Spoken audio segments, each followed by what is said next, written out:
You've seen it 100 times. The fire is out, but what happens when you pull away from the scene? What happens to the victims who are confused and scared? I'm George Godfrey, president of 1-800 Board Up, and I'm here to tell you that you never have to leave a victim alone again with 1-800 Board Up Disaster Victim Services. You call, we come, 24/7, 365. We help people answer the question, what's next, and make sure they have everything they need. Call us because we are the next step. All right, everybody, it's good to have you back. I know it's been a while since F.O.O.L.S International's come out with a podcast, and I'm gonna own that. It's just been we'll talk about it a little bit here in a bit, but weird. It's just weird with COVID. You would think that we're all stuck at home and we could do more podcasts, we could do more videos, we could communicate more, and for some reason, for me, it just seems like it's preventing me from doing that. I don't know why it is, and but it is what it is. And so I own the fact that we haven't done a podcast in a while, and so I strong-armed my boss, the president, Ben Fleagle, into sitting down with me, and we're going to talk a little bit about some of the things that have been going on. So for those that are connected in, we appreciate having you on with us, and hopefully you enjoy this conversation that Ben and I are going to have for the next, 10 minutes or so, unless we get onto some tangent we want to talk more about, but I'm expecting about 10 minutes. So Ben, we've had some things going on in the international, and a decision was made on postponing convention. So let's why don't we start talking a little bit about convention and all that went into that. Will do. Yeah, so I never anticipated coming into the e-board that I would be president, but I certainly didn't anticipate that I would take over for Richie and then be saddled with COVID-19 in the F.O.O.L.S. And I don't know how Richie knew that was coming, but he bailed just in time, and so slick. He's from Chicago. Those guys know that stuff. Yeah. So, F.O.O.L.S have a tradition of being aggressive firefighters, kind of devil may care. Certainly not the kind of people to put on face masks and challenge the, or I should say, we're going to go against the flow in most everything, and that's kind of been our bailiwick. And yet, as we got farther down the calendar and COVID did exactly what they predicted and started to come back, and Florida got punched hard this past month, it really began to gnaw on me that here we were in the midst of all these other canceling venues in one of the worst hit states, preparing to go there and hold our annual convention. And what does that look like to the leadership in the fire service and to the up and coming leaders in the fire service? And really, when it boils down to it, I'm in the F.O.O.L.S because I love the people in the fire service, and I love leadership. I love followership, and so more than anything, those are the things that really cue to me that action is needed. What face are we putting on this? Are we the party guys that are gonna don our leather helmets and run around in the middle of the pandemic and ignore all the warnings and ignore the policies being handed down by our superiors, or are we going to show that we're actually highly focused on the well-being of our people and our leaders in the fire service? And so those are the things that got me thinking about it. Certainly, about that time, members of the e-board, like yourself, began to question what was going to happen down there, and we began to have the discussion. And it so happened that at the same time, Tim Bob and Ryan and some of the other Florida guys down there were getting ready to approach us and just let us know what a difficult time they were having foreseeing a way forward with everything shutting down again in Florida. So in our meeting with Tim, we asked him to describe for us what he could guarantee and what he couldn't. And he did. I'd like to give a shout out to Tim Bob, because he really represented well. I really appreciated the good information he gave us. And what we were left with at the end of the day was we had a hotel that was more than willing to accommodate us, and we knew that we could get some training done. But anybody that goes to the convention knows that the reason you go to convention isn't necessarily because of the training, because we're fools. We're doing the training around the country most of the time anyway. Although we do enjoy training with each other. It isn't because the hotels are that great, because quite often, frankly, they're not the best. We're really going to be with each other. We're going to sharing that camaraderie that our organization uniquely fosters, and those things were not going to be possible unless it was in the basement of the hotel. And there's a story that goes along with hotel basements, but that's for another time. But the point being that even if we did that, for people to risk angering their fire departments,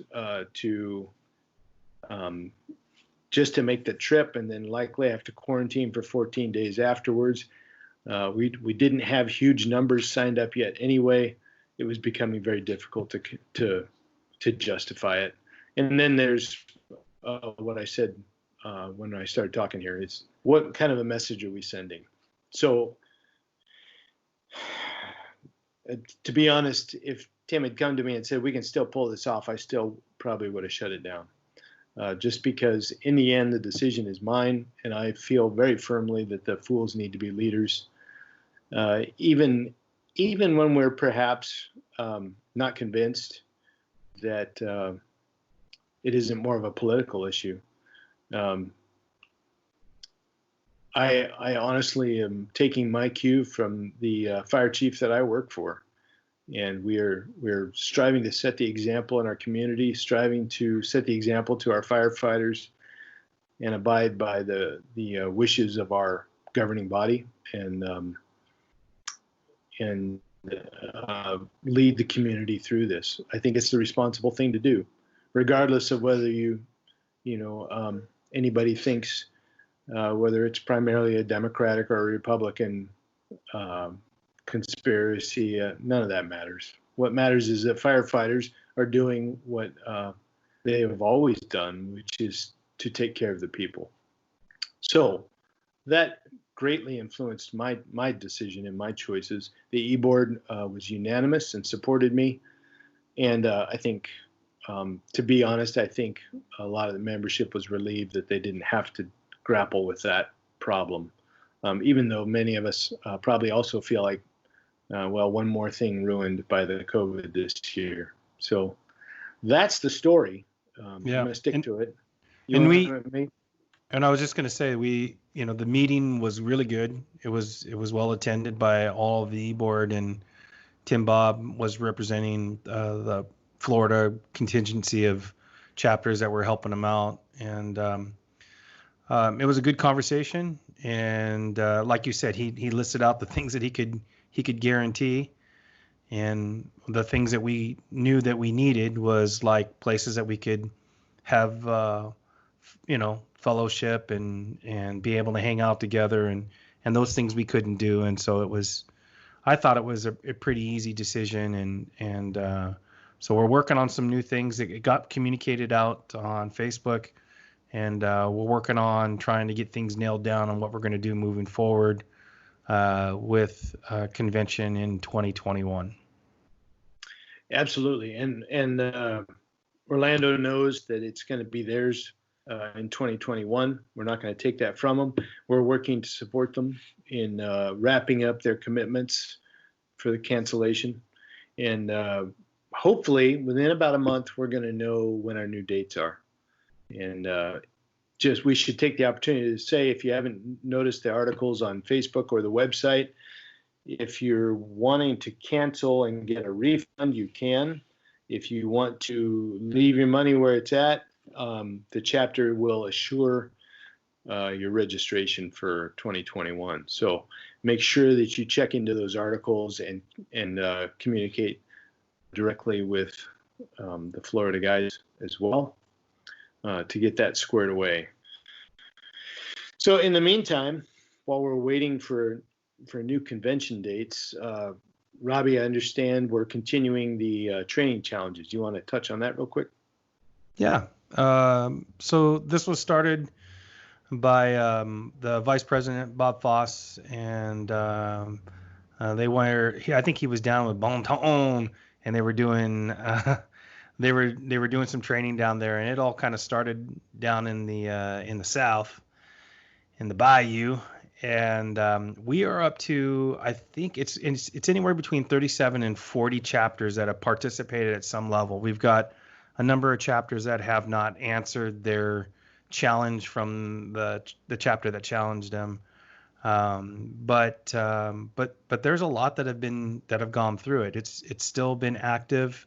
It's slowed down in the last month or so. I know we just posted up on Facebook. Puget Sound did a fairly long lecture with Dennis Laguerre talking about water velocity, which is actually becoming a pretty big topic of discussion on social media, and why we have 80 psi at the tip for our smooth bores, and where did that come from, and a bunch of things. So it was a great class that they put on as their isolation challenge. And then they've challenged off some other newer chapters in the area. So it's kind of cool here in the Pacific Northwest.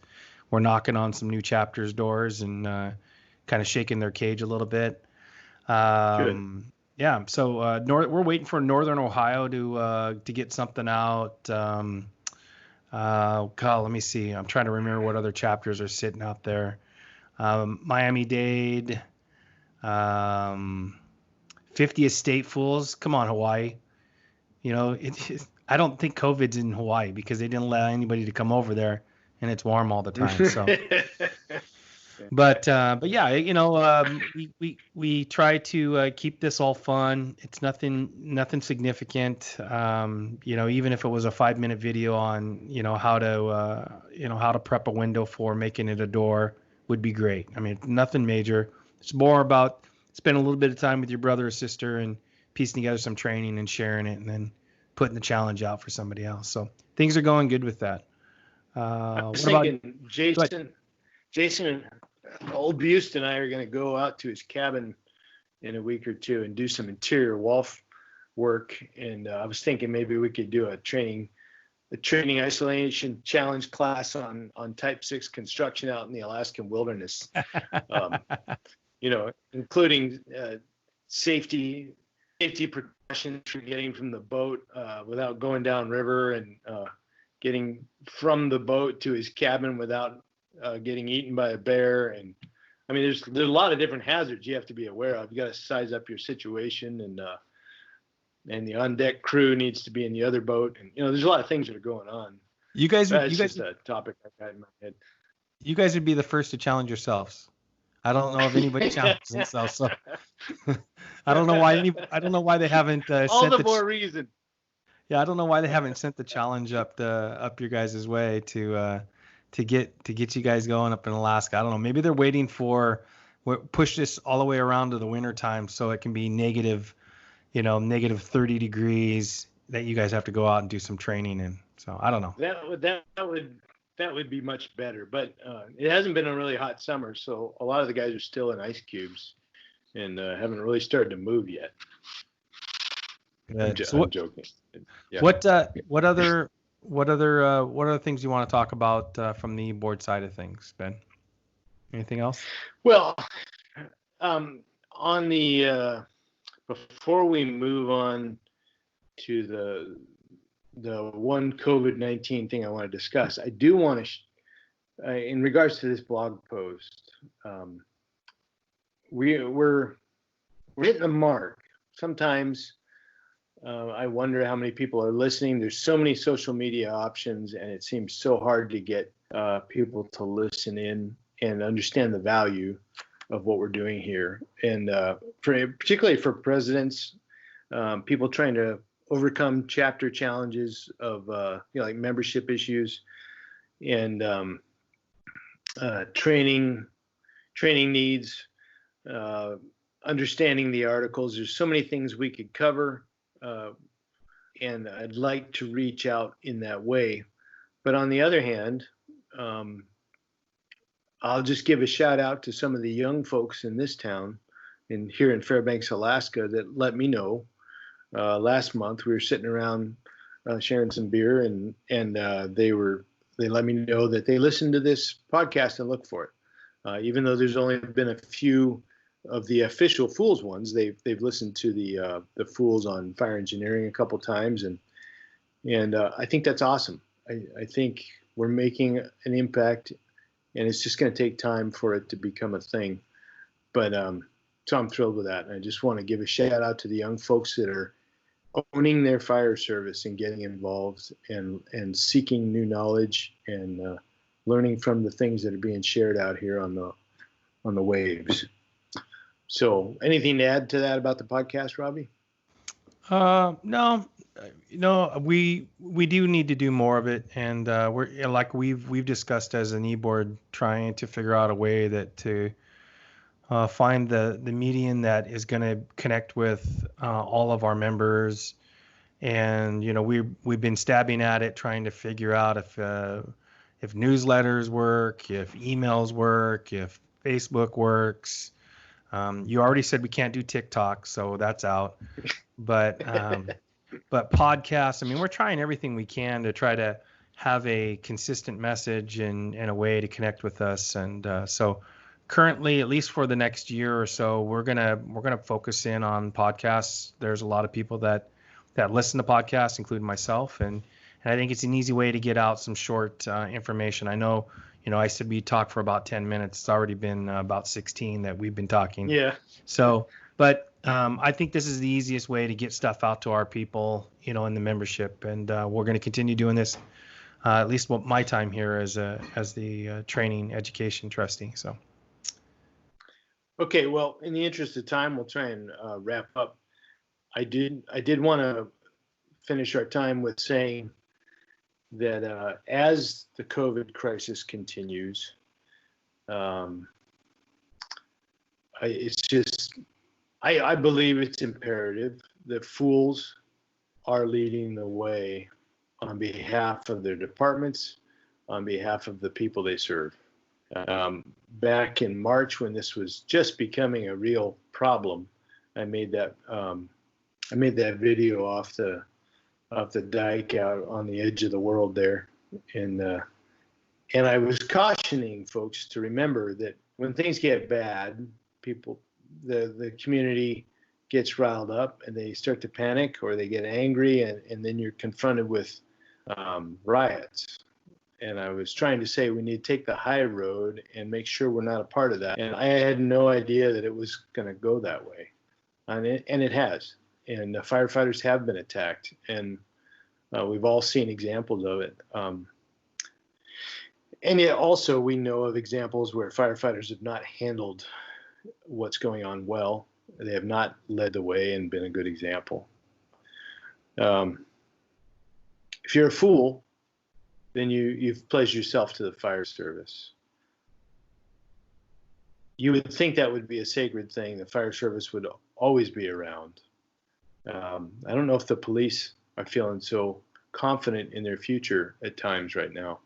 And my heart goes out to them, and I don't want to see that happen in the fire service. We are the warrior poets for the fire service. We are the ones that carry the torch for the fire service in areas the union can't reach, in areas that smaller departments don't have the impact in. We're taking all those firefighters from across the nation, regardless of whether they're paid or volunteer. We do not take a political stance. We do not choose who becomes a member. We look for eyes behind a mask in the dark hallway, and that's what makes us different. It also shields us from attack. And we need to make sure that we are living up to that ethic.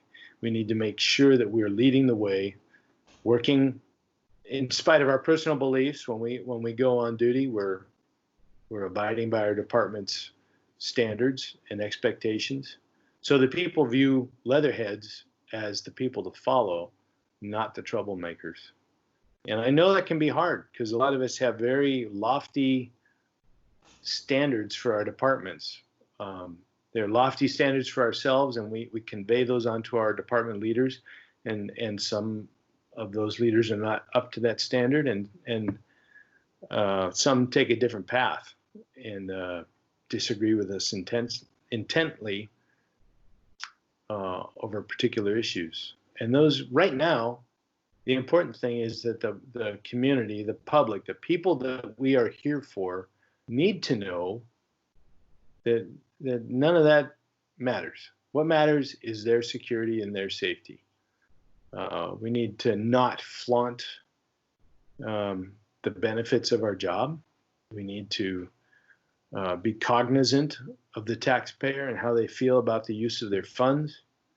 We need to respect human dignity, regardless of race or creed or preferences. Like I said earlier, and I'm not the one who originated this, but those two eyes behind the mask, that's all that matters. And when it comes down to doing the job. So that's all I wanted to say is lead the way in COVID. Don't create havoc.